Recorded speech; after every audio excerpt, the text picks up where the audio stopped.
bago ibaba ang nasabing basura, ito. Merong napuputol sa binabasa mo eh. Huwag kang magmadali. Huwag kang magmadali. Naputol na. Ulitin mo yung paragraph 20.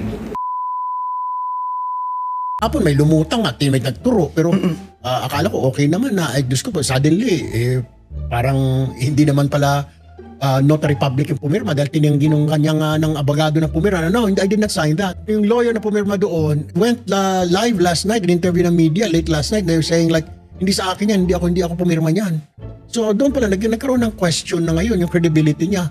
Sino itong pumirma na ito? That's why I want sana na we'll have another Senate Blue Ribbon hearing para we can ask him. Under oath siya eh.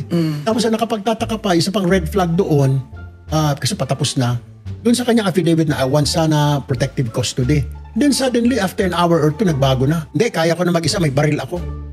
Oh. Parang kino-coach siya na, may baril ka ba? Opo, may baril ako. Oh, kailangan mo na. Hindi na po kasi kaya ko ng sarili ko. Something is wrong. Kami parang it doesn't add up. Doon sa kanyang kawawa, security ng family ko, I need witness protection. Okay. Then suddenly, I asked, kasi Senator Marcoleta said, ay pare, kailangan, I was the one presiding, Senator Lacson was out. Pare, kailangan natin na ilagay sa witness protection. Pumayag naman ako, sabi ko, okay, that's good. Sabi ko, o nga, no? Sabi ko, sige, i-propose mo. Sabi ko, i-manifest mo. Sabi ko, after. Sabi niya, sige. And suddenly, si Senator Bato, sinagot, may baril ka ba? Sabi niya, may baril pa ako.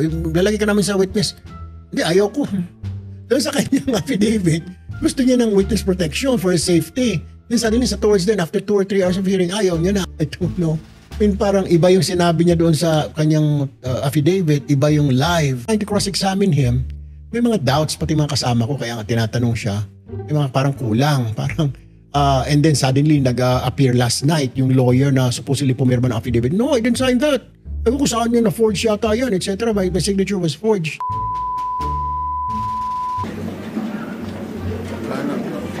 Hindi ko makita na putol na siya.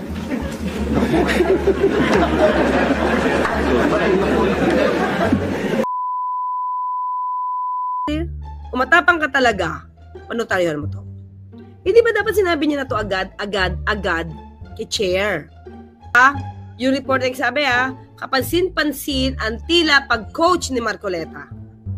Sa kanya kompleto yung salita. Yung statement kompleto sa kanya. Doon sa mismong witness, hindi. So, ang tanong natin, may kinalaman ba kaya si VP Sara dito kay Gutesa? Kasi alam naman natin na si VP Sara galit na galit kay Saldico at saka kay Martin Romualdez.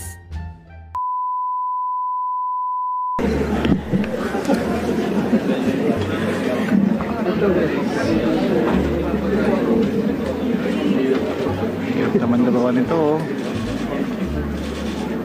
20. Paragraph 20.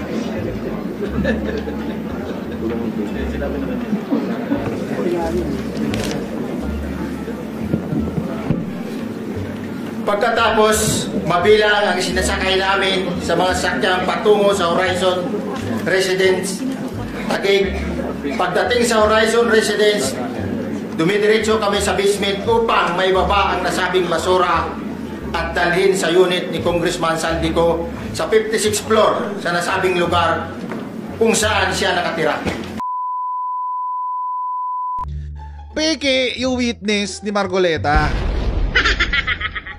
Peke ho, mga kababayan. Peke. He's fake. Oo. Fake kung fake. At ang nakakalungkot dito, mga kababayan, etong individual na to ay well, he's part of the military. Kaya nakakalungkot eh. Retired. Oo, military.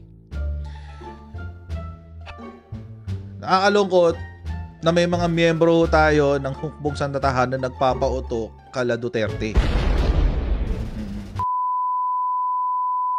Pwede mo bang i-confirm na kung ano yung sinabi ko ay yung nangyari kahapon?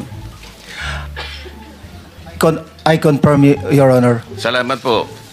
At ngayon po ay hawak ko nga ang inyong sinumpaang salaysay na nung draft ito ay binasa ko, ganun din nga po at wala namang pagbabago. At gusto ko lamang pong sabihin ninyo na mayroong pirma sa ibabaw ng pangalang Orly Regala Gutesa. Kayo po ba ang nagpirma nito? I confirm, Your Honor.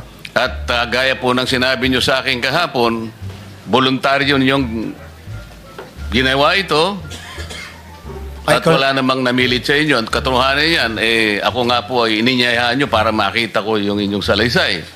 Yes, Your Honor.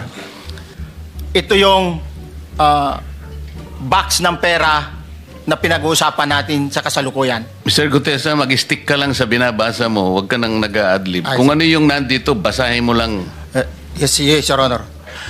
Bago ibaba ang nasabing basura, ito, Merong napuputol sa binabasa mo eh. Huwag kang magmadali. Huwag kang magmadali. naputol na, Ulitin mo yung paragraph 20. wala na akong, hindi ko makita na putol na siya.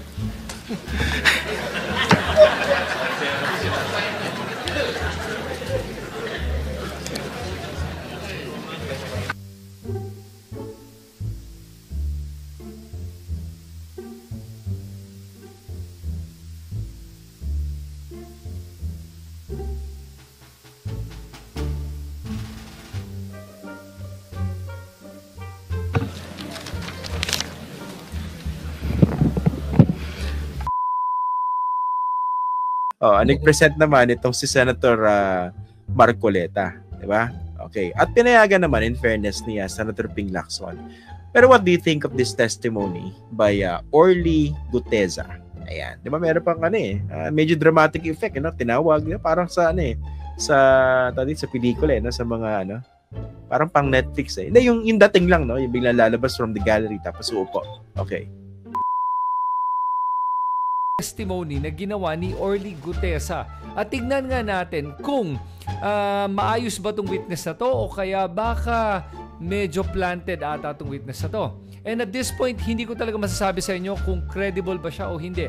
Pero ito lang babanggitin natin muna. Ay titignan natin kung gaano ba ka-credible itong si Gutesa at kung tingin ba natin yung kanyang testimony ay basura ba o hindi. Yung pagiging coached o pagko-coach dito kay Orly Gutesa sa pagko-coach sa kanya ni Marcoleta at sa pagko-coach sa kanya nung Sergeant at Arms sino tong taong to na nagbibigay sa kanya ng senyas na tatlo para maalala niya siguro kung tatlo nga ba yun o hindi o kaya wala lang napapagalaw lang siya ng kamay and coincidentally nasa likod siya ni Senator Tulfo habang sumasagot etong si Gutesa. Hindi ko alam pero medyo nakakaduda lang talaga yung gano'n na parang may nagko-coach pa sa kanya habang nagbibigay siya ng kanyang salaysay.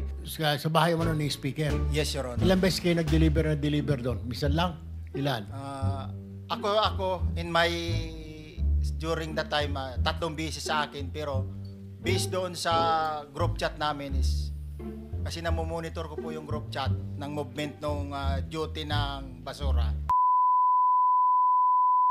Romualdez. Wala pa kasi yung Gutesa affidavit pa lang ang lumalabas.